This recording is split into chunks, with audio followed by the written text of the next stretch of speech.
This is Biff from Saxon. You're watching Dave Bain on the front row. Yeah.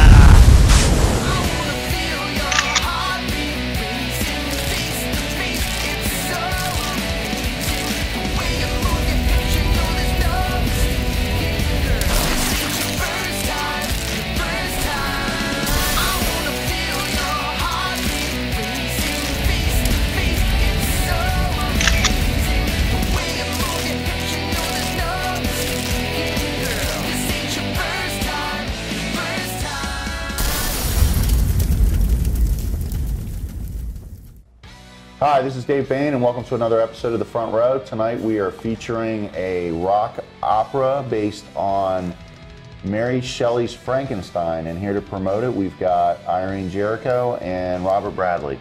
Did I pronounce Bradley correctly? Sure did. Okay. So Irene, you've been on here before with Cassandra Syndrome. Oh, thanks for having me back. Good to see you again. You look great. You too. Tell us a little bit about this project. So Phil sent me an email about it, and I was like, let's bring him in and interview him, because it's two things I enjoy, or three things: horror, musicals, and heavy metal. So it's an amazing project. Yeah. So this was, I was, of all things, in a fabric store with my mom when I got the email. This is an amazing theater company. It's Landless Theater Company. And is there a website for them? Oh yeah, it's Landless Theater with an RE.com. They're in their 10th year, so this is their 10th season production. And they decided they wanted to do a rock opera, right? So they were looking at different things, different rock, different metal. They found one that they liked, and then rather than hold open auditions, they went, okay, who in the local metal scene has the voices to do these parts? And so they ended up tapping frontmen of local metal bands. And that was, I got an email basically going like, hey, would you like to play Elizabeth and Frankenstein in a rock opera? And I was like, yes! Absolutely, I almost started jumping up and down. And you're the role of Elizabeth. For people that aren't as familiar with the Frankenstein story, tell us what the role of Elizabeth is. Sure thing. Elizabeth is Victor Frankenstein's fiancée. She was adopted by his family when she was 4 years old, and he falls in love with her, and then when his mom dies, she wants them to get married, so it's like this long-term love story. And then in the end, Elizabeth gets killed by the monster, which is pretty great. So, you know, why am I going to go see this now? You spoiled it for me. You could read the book, too. Yeah. Read? Yeah. You just cut. She just ruined it. I'm just sorry. kidding. Spoiler alert, I die at the end. Spoilers. I'm kidding. Phil will tell you I live for spoilers, so I'm just kidding. So, Robert, what role do you play? I'll be playing Tom Walton, the sea captain who comes upon the dying doctor, who befriends him and hears about his tale. And that's Dr. Frankenstein? That'd be Dr. Frankenstein. And as this is being told, Walton takes up the role as a narrator of sorts. So on a good chunk of the songs, they'll be singing along and helping tell the story. Rob is too humble. He is like the narrator of this, which allows his amazing operatic tenor voice to Which is how the book plays out, right? The whole book is a series of letters. It's actually Walton writing to, I think it's his sister or something like that in the original text. Oh, kind of like Dracula then. Yeah. Dracula was all it's all letters. I've never read Frankenstein. Yeah, it's I read it. It was a long time ago, so I'm a little rusty. But it was a series of letters going back and forth, and Walton is the primary narrator, and that is reflected in this show. And that Rob here is seriously kicking it out there. And Rob, since you've never been on my show before, what band? Let's talk a little bit about your band and where you come from and where you got that fabulous jacket. Yes, the jacket. I'll start with priorities. The jacket. Yeah. I got this guy online from a celebrity clothing store in England, and I just needed a new jacket for the show, and I got tired of everyone wearing black all the time, so I felt this would be a great way to stand out. This is a Michael jacket. Pink, you didn't want pink? No, not quite. We already had a pink front, front person over here. So this is the jacket you're going to wear in Frankenstein? I wish. I wish. Okay, I don't think you wish. That would be warm on stage. It's actually pretty light. It's like bison leather or something. Regardless, Bison Phil likes bison burgers. Okay. So, anyways, go ahead. So wait, he ate one and then Rob's wearing the jacket. Rob, our Phil may have eaten the contents of that jacket. Exactly. Yes. That's good. Using every part. I'm sorry, I go off on tangents. So anyways, that's fine. Anyways, so yes, our band. The band I'm in is called Aries. We are an original rock hard rock, arena rock kind of band with heavy influences from 70s, 80s hard rock metal, Judas Priest, Iron Maiden, Queensryche, those kinds of bands, with a slight kind of modern twist. We've played with such acts as Sebastian Bach, Symphony X, Dio Disciples. We've been on 98 Rocks, Noise in the Basement about 5 times. We were their Band of the Month in December of 2012. We released our first album last year on iTunes, Amazon Music, Google, all those good ones, and we're currently in process of making our follow-up album. So do you have a website for Aries? We do. It is ariesrocks.com, A-R-I-E-S, rocks.com. Pretty easy to memorize. And I can find you on the iTunes? Sure can. Do you sell CDs? We do as well. And that'll be on your website? Yes, as well. And so you were recruited like Irene was to do this show? Sort of. I was in a production last year from the Baltimore Rock Opera Society called Valhalla. I was a lead role, not one. And Andrew Bogman, the artistic director of Landless Theater, he actually saw me and also the guy playing the monster, Greg, who played the lead villain in Loki.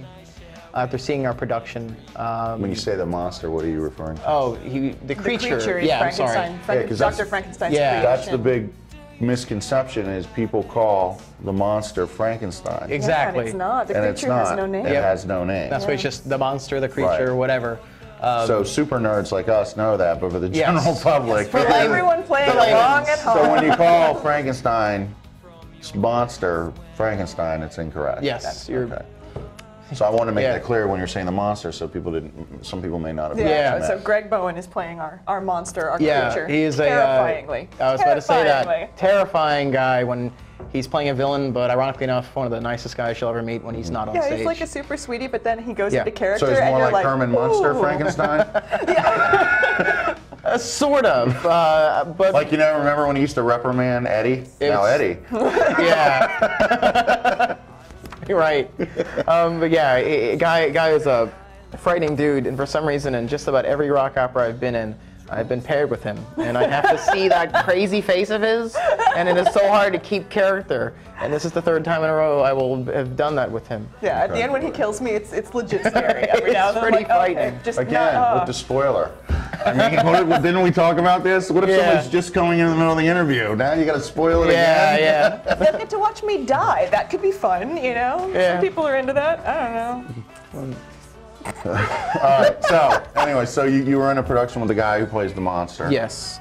And you guys got recruited for this. Yeah, Andrew, he reviewed the show, and we hit each other up sometime afterwards. We were trying to get in a production together for a couple months, and just didn't work out. And he then reviewed a production I was in of Jesus Christ Superstar. And oh yeah, you played Judas, which we were talking about. I love that. Yeah. It was a complete blast. I was actually trained by the guy who was the understudy of Ted Neely. So Ted Neely, who played Jesus. He was Jesus in the movie version. He played Jesus in the movie, and he also was. And who played Jesus in the original album version? Ian Gillan. Very good. Yep.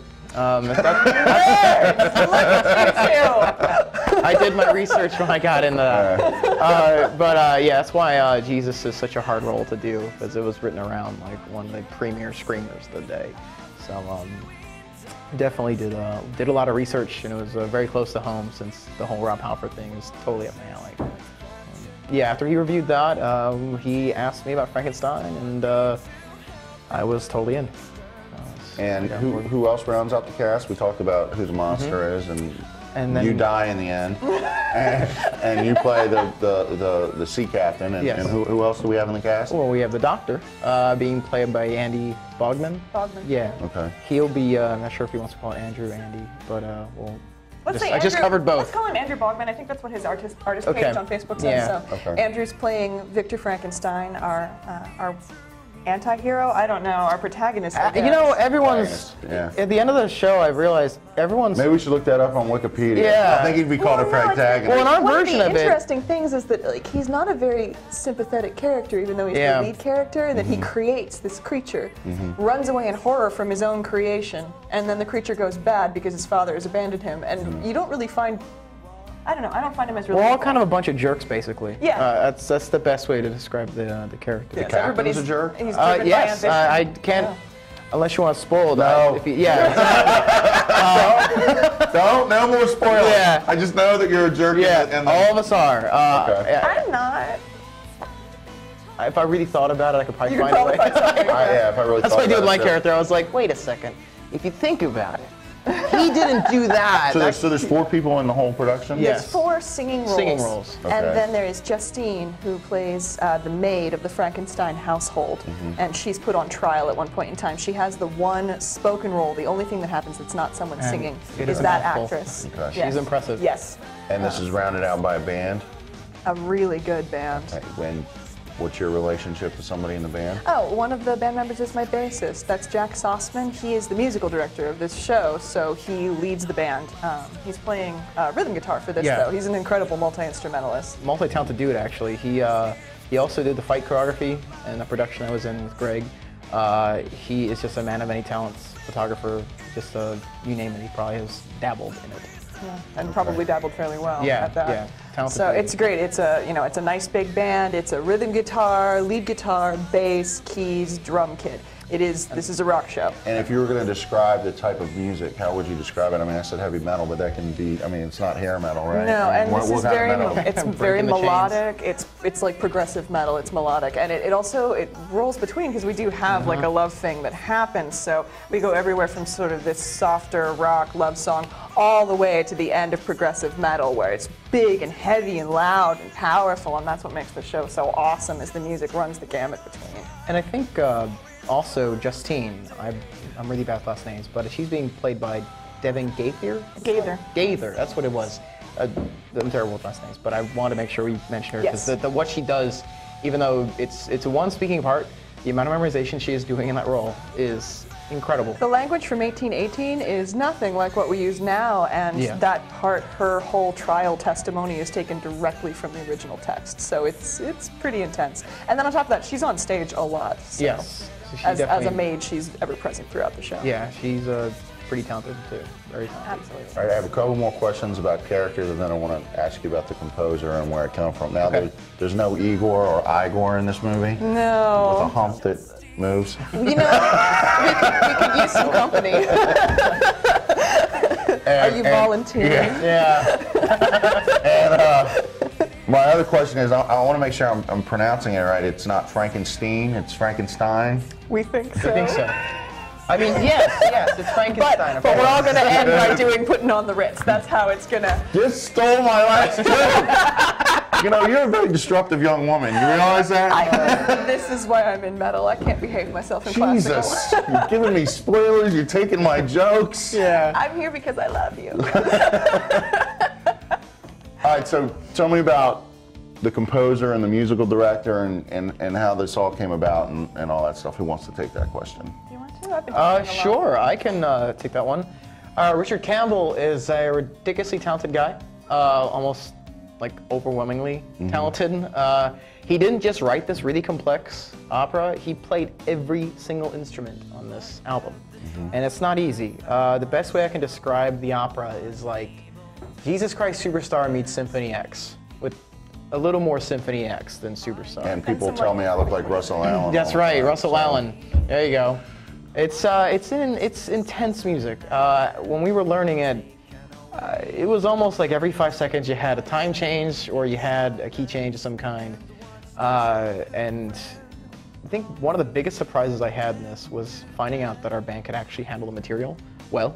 So he amazing. recorded all this, and then just Richard Campbell. Yeah, he made a studio album and brought in friends to do the voices, but he played every single instrument on the album. Okay. So Mind-blowing. it's incredible. If you just look for Richard Campbell's Frankenstein, it's on iTunes, it's on Spotify. Oh, is it really? It's on the yeah, iTunes? You, Sure is. absolutely. You can find the whole thing right there with Okay. the original, with the studio cast. But this is the world premiere of this as a staged production. That's It's how the Jesus Christ first Superstar time. started out, by the way, Exactly. as an album, and then it became, and then I think, correct me if I'm wrong, but didn't some little theater company pick that up, and then it blew up into what it was, or am I wrong about that? I think it kind of trudged itself along after a while. Because it didn't do well in the beginning. Yeah, from I was what I like, recall from the according- Wikipedia. Yeah. Which is where I get all my knowledge, source of where I get all all, where I get all my information. According to Weber, Angelo Weber, the guy who wrote it, he said he saw the original production. He flew down to the United States to see it, and he said something along the lines of he was repulsed by it, like he hated what happened, which I really hope doesn't happen with ours. Yeah, because your guy's from England too. Your guy's from England too. He's- Richard Campbell's from He England. is, Yes. and he is flying over to see So, the show. No pressure. We're Oh my crossing our gosh. fingers here that it doesn't happen the way it did with Yeah, Weber and we Superstar. hope he likes what we've done with it. I Yeah. don't know if they'll like the fact that you putting on the Ritz at the end, but you know, hey. I'm just kidding. They don't do putting on the Ritz. You think?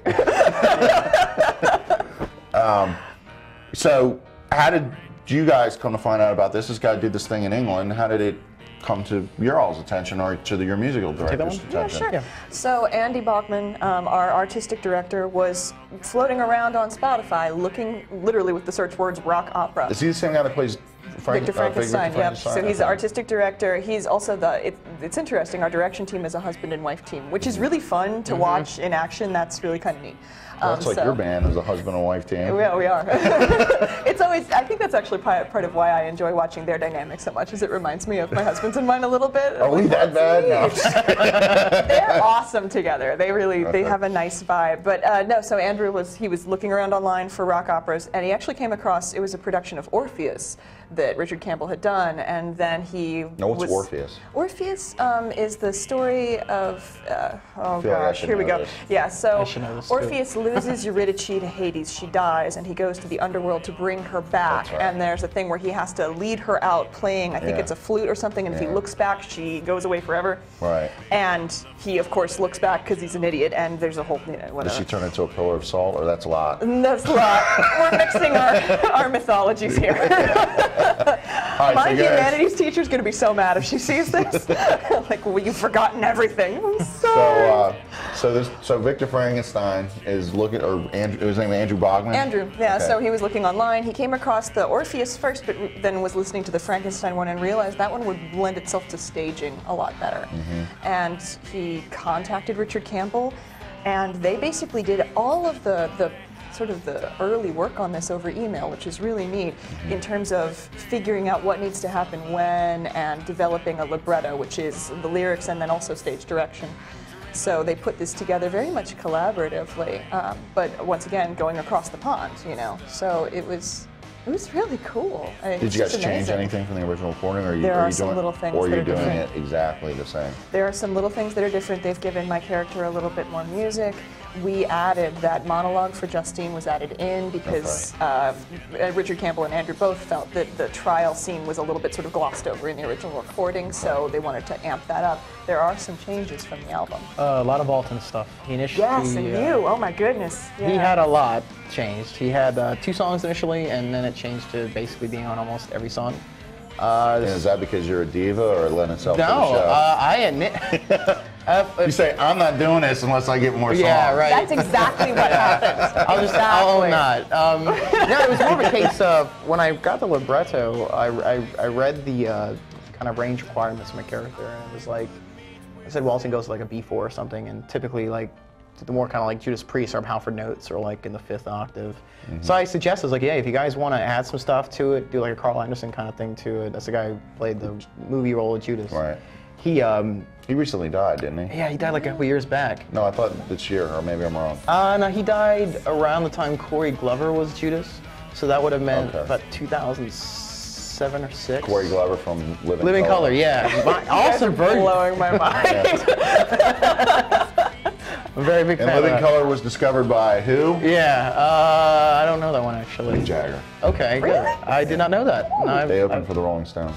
That's now really I've cool. learned something new today. Yeah. Yeah. It's not been a wasted day. We've learned something. Yeah, but so when I got the role, when I got the offer, I was like, hey, I could add some stuff to it. And after I suggested I could do that, and he was like, yeah, man, I talked to Richard, he loves the idea. I then realized when he said he wrote new parts of me, it was like almost everything. So I kind of kicked myself. I was like, oh, I thought it was just the 2 songs. Okay, Well, now I'll do it. I think the other thing is So- that when you have just one character self-narrating a whole story, it's not as interesting as when Right. you have more than one person on stage. So the beautiful thing with expanding Rob's part is that we have this wonderful interplay between he and Andy going back and forth as Walton and Victor Frankenstein that allows for a lot more of a dynamic range because Rob's got this beautiful, high, gorgeous, soaring tenor thing that he can do, and then Andy has this sort of lovely, lush baritone, and the things that go back and forth vocally between them really make the music What work. cool harmonies going on, that kind of stuff. Yeah, really cool. Yeah. Well, where can we see this at? You can see it at the Gala Theater at Tivoli, that's in DC. And it opens this upcoming weekend, which is June 8th, and runs through June 30th. Performances are Thursday through Sunday, the entire month. So you've got plenty of opportunity. Is every performance at night, or is there matinees? We have matinees on Sundays. Okay. So those are at 4, and then evening performances are at 8. Okay. The show is not incredibly long. It's a little bit like going to see a band do a show. It's an hour and 10, hour and 15 minutes. Roughly. There is no intermission. You won't need one. You'll be riveted the whole time with your face melting. You will be there. Yeah. And it's awesome. How much are tickets? There's a couple different kinds of seating. It's on the website if you check the Okay. website. Depending upon And that's where on you the want to be Landless seated. Theater's Yeah, website? landlesstheater.com. There's a ticket link right there on the big, right on the main page. So it depends on where you want to sit. How much the tickets are? Yes. Okay. Yeah, there's melt your face off sections, and then there's also I would like to be present. I'd like to probably be in the melt your face. If off I was section. watching, I'd want to be right in the center with the light show and the band. Oh yeah, tell us about you were talking about the light show. Tell me about the lights, show. yes. We're going to be using some of the lights from this gentleman, Chris Allen's arsenal of lights. He was a lighting designer for the opera I was in with Greg of the Hella. He's done a couple other productions as well. He was in the recent Rock Opera Society's production of Murder Castle, which was their last one that aired, but was staged in last month, I believe. And the guy does phenomenal work. Like when we had scenes in a forest, it made you feel like you were actually walking into a musky forest. The guy is incredible, and he has been kind enough to lend us some of his lights. He has beautiful LED lights that we're hooking up right now. And it's some phenomenal stuff. And it's very much set up to be like a mix between a staged opera and a rock show. So we have lasers and audience blinders and flashing LEDs, and it's this very gorgeous dynamic presentation. That's the great thing about this show, is it really is this incredible smush of opera and metal show. It's amazing. Do you guys want to talk about people that did the sets or the costumes or anything like that? My mom made my costume. Your mom made your costume? Really? Yeah, really. Your mom did the costumes for your last album shoot too, if I remember correctly, she's right? an amazing Yeah, those costumer. costumes were really cool. I remember that. So everybody did their own costume? I went out and got my stuff. We do have an overall person who did the conceptual design, and she worked on, what is the name of that show? I can't remember. Sorry. But she gave us an overall thing. Like Elizabeth, I was given a few source photos. Basically, they wanted her really ruffly, really frilly, very feminine, especially in contrast to everything that's going on. So they gave me that in a color scheme, fortunately pink, to match the locks. So I brought that to my mom, and she built me. I think perhaps my costume is revenge for the fact that I didn't wear anything pink and frilly from about ages 2 to 27. Now you can. And so this dress has all of the lace ever on it. But it looks great on stage. It's perfect for the character. So who did the set designs and stuff like that? I'm not You don't know? too familiar. I'm no. sorry, I put you on the spot It's there. been that part.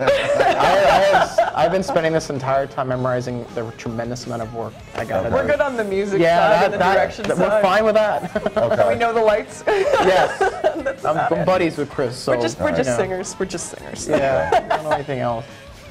So what's next once this run is done? Are you going to do the musical of Creature from the Black Lagoon? I mean, what? Wouldn't that be amazing? I don't know what Landless. Yeah, maybe Phantom of the Opera, because I don't think anybody's done that. Yeah, Phantom of the Opera.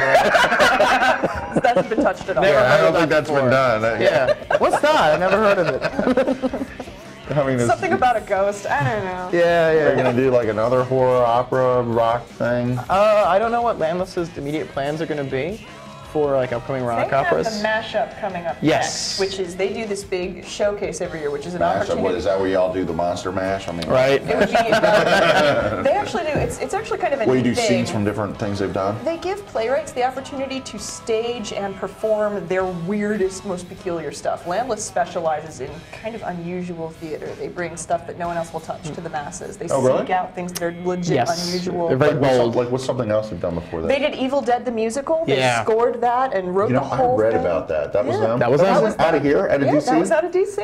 Yes, I sir. read about that. Oh yeah, it was a big deal. I didn't know that. Yeah, they Well, do I'm some kind of a really big cool deal. stuff. And we've all heard of you. I mean, I don't know how to put this, but people know me. Well played, sir. Indeed. That's So, amazing. yeah. I did read about that Evil Dead musical. them. What else have they done? Can you think of anything else, or is it the way of the set designer? We're still, yeah. We're also still new to this company, so I remember their highlight points. They've won some awards. They've won Helen Hayes awards. They've been selected for various things because they do unusual things. They do it very well.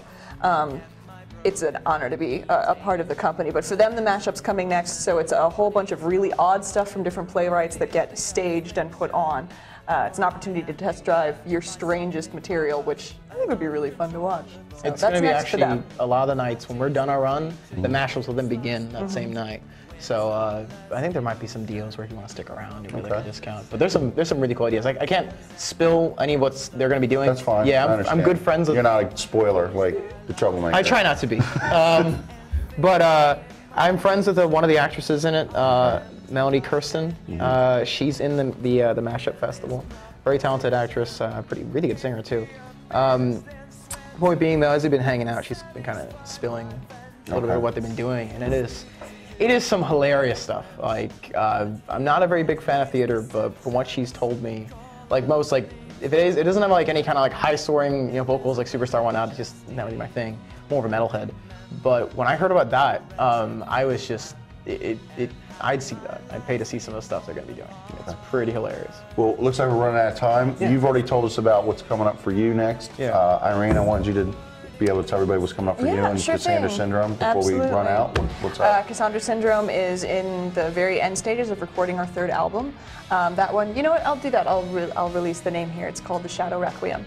And so that is coming up next.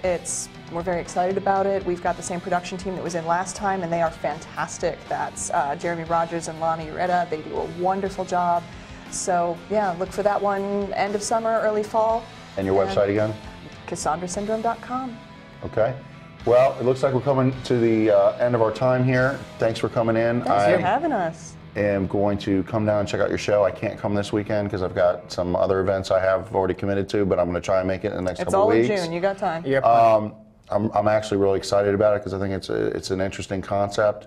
Once again, the website is Landlesstheater.com and RE rather than ER. Landless Theatre. Theatre.